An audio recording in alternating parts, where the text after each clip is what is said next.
It is the importance of family. So I've actually got the watch that Elliot bought me. Oh, yeah. Ah, yeah. Also, just to point out, I don't like Panerai. So that's another brand we're not going to be working with. Panerai. Today, as you can see from this amazing... What is this? This cup. Wow. So you have to guess. Join the dots. What's the watch? Which watch is this?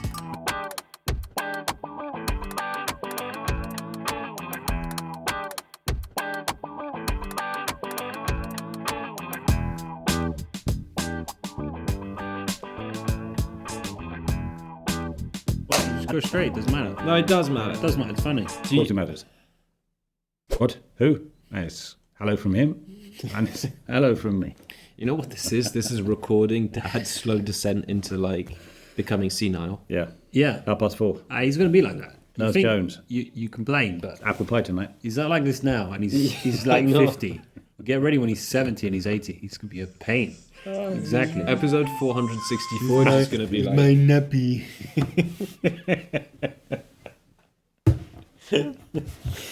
Right. Sorry, not professional. Okay, so we're talking about Italian watches today. Hello. Buongiorno. Guten Morgen. What? Jesus Christ. I don't know what that I means. hope we don't have any Italian. I can't remember now. Subtitles will appear at the bottom. Oh, we should put Italian subtitles during the video and they just say... The complete opposite. All right. Welcome everybody to a very disorganized start of an episode that will talk about Italian watchmaking and Italian watches. What we wanted to do is talk about brands of three kind of different tiers in terms of, purchasing. It's Bvlgari, it's Panerai, and it's Unimatic. Three brands that are actually doing really, really well, I think, in the watch space. Well, actually, I don't believe Panerai is doing well in the watch space, but three Italian watches that are known. If you think about Swiss watches, it's very easy to pick dozens. If you think about German watches, you can also still do that. If you think about Spanish watches, good luck. If you think about Italian watches, these are the ones that come into the conversation. Yeah. And especially with Bvlgari, I think at the moment, they're seeing like a renaissance, if anything. And I'll explain why it's a renaissance in a little bit. However, before we jump into the episode talking about Italian watches and everything Italian, Elliot, let's start with you. What watch did you bring today? Anything Italian? Any? So I thought, Italian episode, I've got to wear something Italian. Yeah. So I'm wearing a Breitling. Arrivederci. Arrivederci. This is a Breitling Genève that my father got me. It's a very nice, clean, beautiful dial. Gold markers on a black dial. I put it on a lovely green strap. It's very simple, and you've got these models that you can get sub 1,000, maybe a bit more now, but there's a lot of them that you can really get. There's just hand winding calibers, quite easily to service, and they're really nice to be honest. Very simple. So I quite like this. That's gorgeous. It's just gorgeous. It's simple. I was very jealous when you got that watch. Pinnacle Italy. It's a beautiful, beautiful watch. Yeah, it's. Did you get it very serviced, or was it? No, and it still runs perfect. So impressive. Jason, what about you? What goodie are you bringing today? It is the importance of family.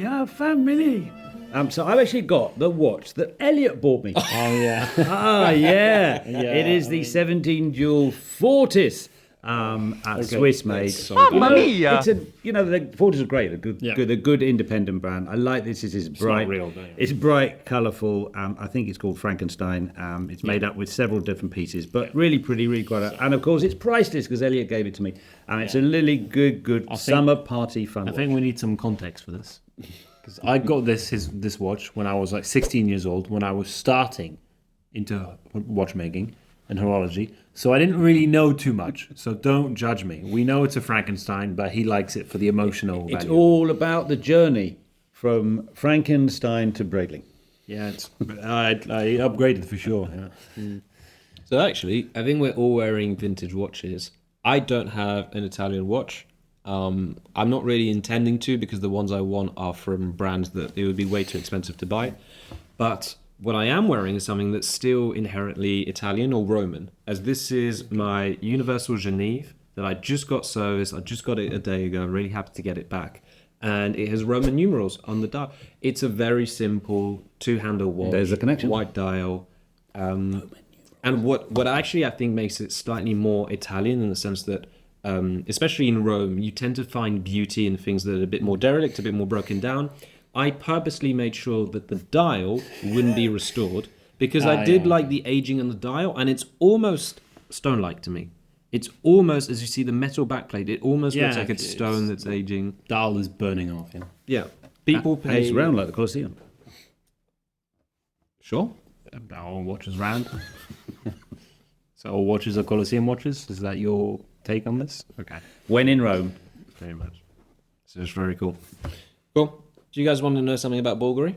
Yeah, tell me. Tell us about Buona. I don't know anything. Awesome. I wanna know. So, arguably one of the most Italian brands of all time. Definitely. And I'm no more Italian. I mean, Quintessentially. you're gonna ruin the kind of reveal now. Okay, Anyways, God. Bvlgari.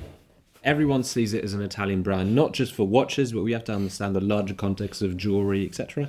However, it was started by a guy called Sotorios Vulgaris, and he was from Greece. Very Italian, yeah. It's a Greek guy in 1881. Okay. That basically moved over. He started the company, and then 1884 he started Bvlgari. He actually changed his name after. Take this Greek guy. He goes to Rome. He sets up his shop, and he starts selling jewelry. And I can go actually backwards in time if needed. 100%. It was a fascinating time in the last actually 3-4 years where there was this battle for thinness. Now, this battle for thinness has been going on for a long time. From the quartz and mechanical perspective, there's always been this like competition. Piaget is known to be a big runner-up in these situations. However, Richard Mille, although technically you need a key to make it function, so is it really the finished watch? It's a bit, and Bvlgari have been head-on, and this year Bvlgari released the Bvlgari Octo Finissimo Ultra Kosk, which is at 1.7 millimeters. The Richard Mille was at 1.75, and the watch from Bvlgari before that was at 1.8. There is no doubt it's a mechanical marvel. It is an absolutely amazing achievement, and I think A beautiful looking watch. Just. unreal. It is really nice. I will, to illustrate, I will have a picture of it here. This is how thin it is. It's as thin as this sheet of paper. Well, maybe not that much. Maybe not, but maybe It's just a 17 beautiful sheets of piece of paper. Yeah, it's really cool. incredible engineering. When you think of what most automatic watches is all about, the amazing part of how all these cogs put together and tell time, and to do that in such a small element is mind blowing. My thing that I'm happy is the last Ultra Thin, they put a weird QR code on the barrel, which to me was really chavvy. Yeah, it was horrible. I didn't like it. So I like this method. I'm not sure. Do you know the reason for this pattern? You don't. So I much prefer this. I think it looks more professional than a QR code on a watch. Yeah, completely agreed. And going back in time, the reason why Bvlgari is really into pushing this innovation for the finished watch is actually at a certain point they realized they should start their own watch manufacturer within Bvlgari. Now, it was bought by, who cares about that history? But they did really interesting collaborations and they did really interesting work. So there's Daniel Roth working with Bvlgari. Okay. This is Gerald Genter working with You can see the Bvlgari. design elements. There's a lot of pushing the horological perspective of the brand, and I have a lot of respect for that. Even though these aren't to my taste, you could see how during this period they were really pushing. This is 80s, 90s, etc. And the reason they did so was thanks to these models. And actually, one of them in particular is becoming really, really iconic within the especially the female watch sector. And I genuinely believe is probably one of the most interesting and beautiful female watches on the market today. So this is the Serpenti. It wraps around your wrist. It looks beautiful. It looks like an anaconda around. Serpenti, the snake. Snake, yeah. Yeah, sure. Snake. And some of the, let's say, iconic models in the 80s had to be with the coin design. And what they would do is almost like a Roman coin, they would have inscribed Bvlgari, Roma, or Bvlgari, Bvlgari. Now, I think it became a bit chavvy with some of their pieces, where the branding would appear on the strap, on the dial, on the bezel, and I think that's It's a bit too very plasticky and tacky for a tachymeter. very tacky, yeah. But these ones, I understand the appeal. Yeah, I these kinda- are like it's quite simple. It's classic. It's very similar. I mean, if you look at it to this watch, comparatively, it's very similar to elements, and I quite like that. And it's true. For the females, the serpentine is an amazing, kind of design. You've seen loads of people with it, and it's really cool. It's very unique. I quite like it. Fantastic. And that's all. We're going to cut to a shot of going into the Bvlgari store and filming as we were kindly invited to go see their watches. Oh, wait. Let's pick you at the airport. So. Elliot forgot his car keys in the plane he was flying, and so we couldn't go to the meeting. But here are some pictures of the boutique that I found online. On Google Maps. Cool, now you can get the idea. Next. So I'm going to talk about Panerai. Panerai was not founded by a Greek guy. It was actually founded by an Italian guy, whose name you can put on the screen. So Panerai started in 1860 in Florence, and it's still actually there in Florence now, the base for the company. Okay. And so they opened a shop mainly selling watches, jewelry, and also doing watchmaking courses and watchmaking classes. So you would actually go there to learn how to make watches in the shop, and that's where it really started. From thereafter, in 1916, they got the patent for the radiomere. So not the watch itself, but for the luminescence. So they worked in conjunction with the Italian Navy for their instruments on some underwater craft vehicles that they had, and they had to make this paint to be able to get all the dials and everything much flashier. So they patented the radiomere, which, from all of you know, is from radium, and there's a radium dials. So it is a toxic chemical liquid, from the radium girls who all mainly died. But yeah, so that's where they really started. So that's where the radiomere name really comes from, initially. And they made the first prototype of the radiomere watch in 1935. And if I look, it's the 2533 caliber. So that's that. And then the one we actually really know today, as you can see from this amazing... What is this? This cup. Wow. So you have to guess. Join the dots. What's the watch? Which watch is this? We're playing a game now. Because my printing was terrible. I think why didn't you draw something? What is it? Which watch is this? That's definitely Which model is this? Definitely a Panerai. Yeah, but if I was going to put the other side on there, it would have that fabulous protection bridge. Panerai, so very well known after the clips up. Nothing like that.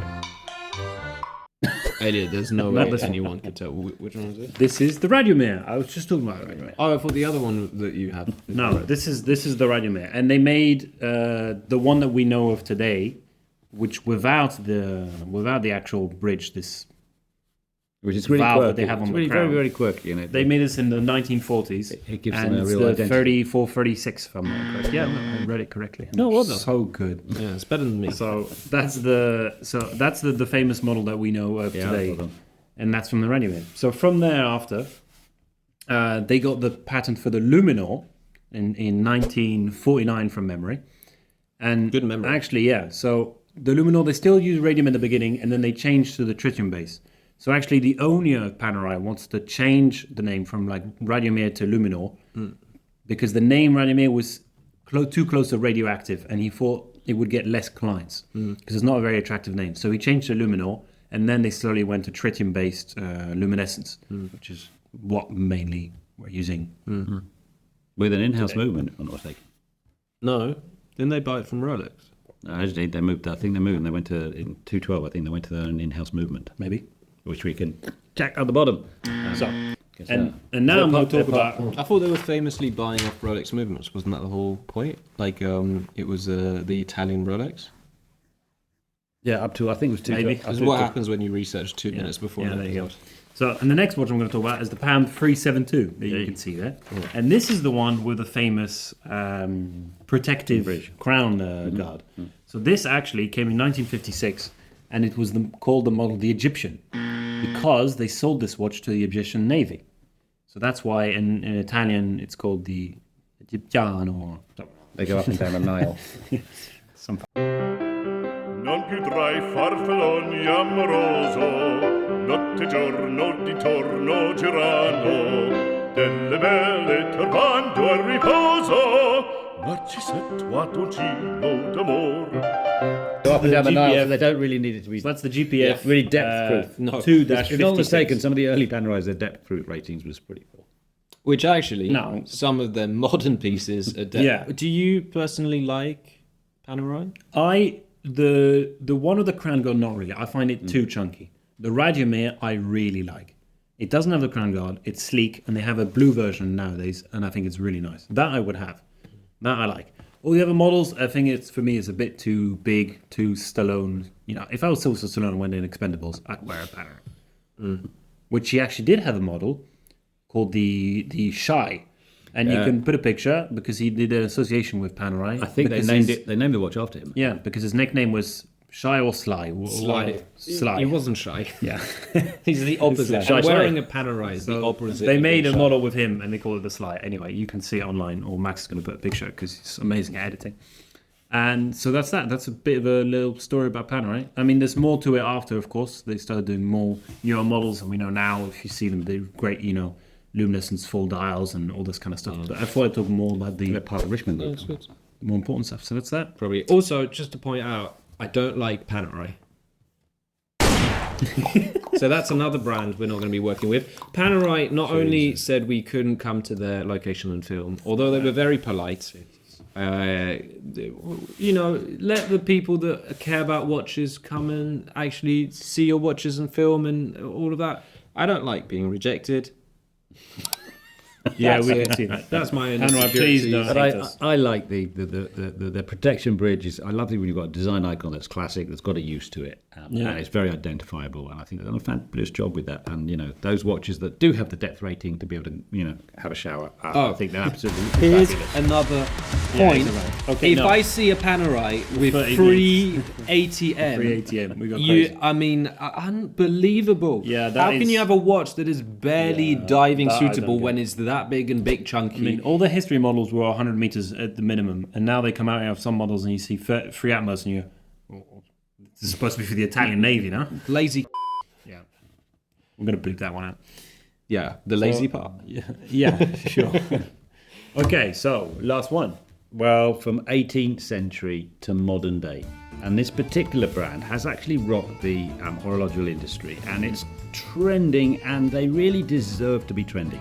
There were two designers, Giovanni Moro and Simon Oziato, industrial designers. So this is an opportunity for those architect designers who are interested in horology, because they came up with a brand that just rocked. And in fact, I liked it so much, I absolutely had to get one into the collection. And here it is, the Unimatic. I just love those beautiful, clean dials, really nice, chunky straps, and all of their watches 300 meter depth rating. So a really, really good, solid watches. More than a Panerai. Really nice. Sapphire crystal, super white supernova. And I like this. There's kind of what they call bead blasting, and we saw that on some other watches. It really gives a phenomenal finish. Isotope do that bead piece as well. So I'd really like that because it just gives it a really nice. And it's just a superb watch. When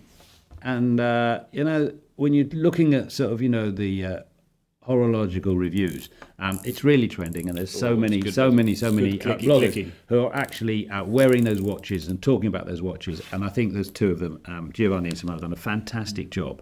That's the UD1 automatic limited edition of 50. look, Most of their watches come limited there, but I love the that case back blue. screwed down, not like Brim on Snap. Yes. Relax. So yeah, that attention to detail, the screw down case back, the depth rating, and it's just a really easy legible. I just love that blue. They do some really, really nice colours, but I just love that deep sea blue with a really, really white. Are you Swiss and those movements or is there superb dots? in-house That NH35, Oh, so it's Japanese. Seiko. Nice Italians. But Well, I mean, that price they range. technically collaborated together Great before job. in the past, didn't they? yeah, some of them have got the Solita. Some of them have the Solita SW200. We'll talk about. You know what, Elliot? Pause. Yeah. It's this. You know what's fascinating to me? It's that Unimatic is so close to being an AliExpress type watch, steel dive, in the sense that it's taking so many cues from traditional watch designs that you'd be like, oh, this won't work out, but it really does. To be honest, it really does. Yeah. It's hard to get a design that is personal to your own brand, when you're really taking inspiration from very, very distinctive cues within the thing. I mean, you know, the markers within, the hands within, the bezel within.